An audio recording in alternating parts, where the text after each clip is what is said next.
Pernah nggak sih kalian nonton film dan langsung rasa tahu suasananya bahkan sebelum ada satu kata pun yang terucap? Nah, itu bukan sihir. Itu adalah hasil kerja dari apa yang kita sebut sebagai mise en scène.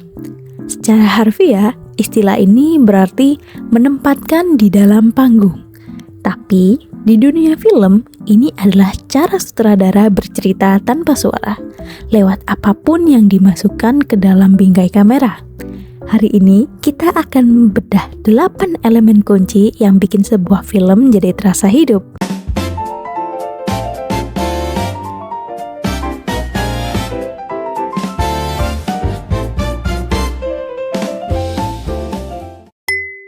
Kita mulai dari set design. Bayangkan ini sebagai fondasi cerita.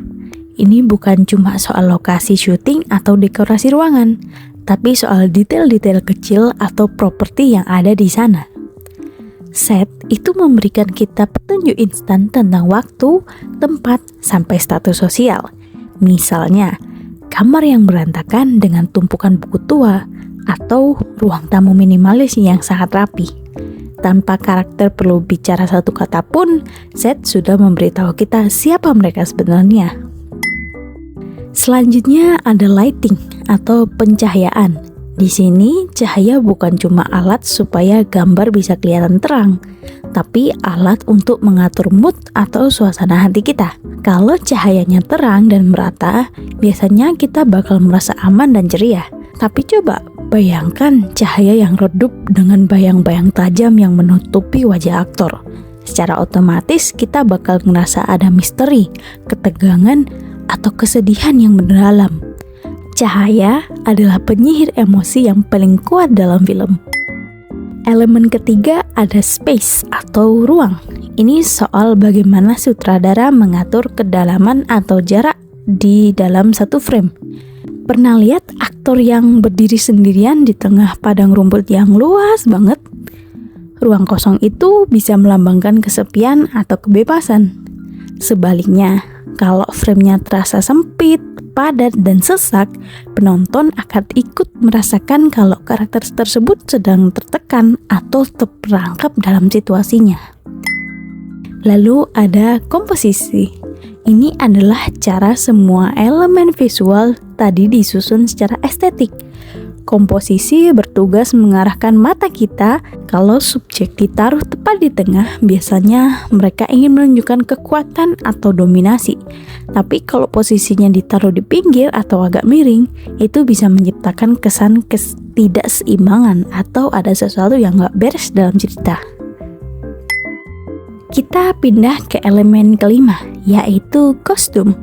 Pakaian bukan cuma soal gaya, tapi soal identitas. Kostum memberitahu kita apa profesi karakter, kepribadiannya, bahkan bagaimana perkembangan emosinya. Sering banget kita lihat di film-film, kalau karakter lagi hancur atau berubah nasibnya, gaya berpakaiannya pun juga ikut berubah. Warna baju yang tadinya cerah bisa berubah jadi kusam untuk menunjukkan beban mental yang sedang mereka bawa. Beriringan dengan kostum, ada makeup dan hairstyle. Ini adalah detail fisik yang sangat krusial. Bukan cuma untuk mempercantik wajah aktor, tapi juga soal efek luka, tanda penuaan, atau sekedar gaya rambut yang acak-acakan. Lewat riasan, kita bisa tahu apakah karakter ini lagi sakit, lagi capek, atau justru lagi dalam posisi paling berkuasa dalam hidupnya. Nah, elemen ketujuh ini adalah elemen manusia yang paling dinamis, acting. Semua elemen visual tadi bakal terasa mati kalau nggak ada jiwa di dalamnya. Lewat ekspresi wajah yang halus, nada suara yang bergetar, sampai gestur tubuh, seorang aktor bertugas menghidupkan naskah. Akting yang jujur dan tulus adalah jembatan yang menghubungkan emosi dari layar langsung ke hati penontonnya. Yang terakhir ada aktor blocking. Mungkin terdengar teknis banget, tapi ini sebenarnya soal koreografi atau pengaturan posisi dan pergerakan aktor di area syuting. kemana aktor berjalan, kapan mereka harus berdiri atau duduk. Itu semua ditentukan untuk menunjukkan dinamika hubungan antara karakter. Blocking memastikan setiap aksi penting tertangkap kamera dengan pas dan tidak ada momen emosional yang terbuang sia-sia. Jadi itulah 8 elemen mise en scene, semuanya bekerja sama seperti sebuah harmoni musik. Saat elemen-elemen ini menyatu dengan pas, sebuah film gak cuma jadi tontonan yang kita lihat dengan mata, tapi jadi pengalaman yang bisa kita rasakan secara mendalam. Lain kali, kalau kalian nonton film, coba perhatikan detail-detail ini ya. Kalian pasti akan menemukan cerita baru di balik gambar-gambarnya.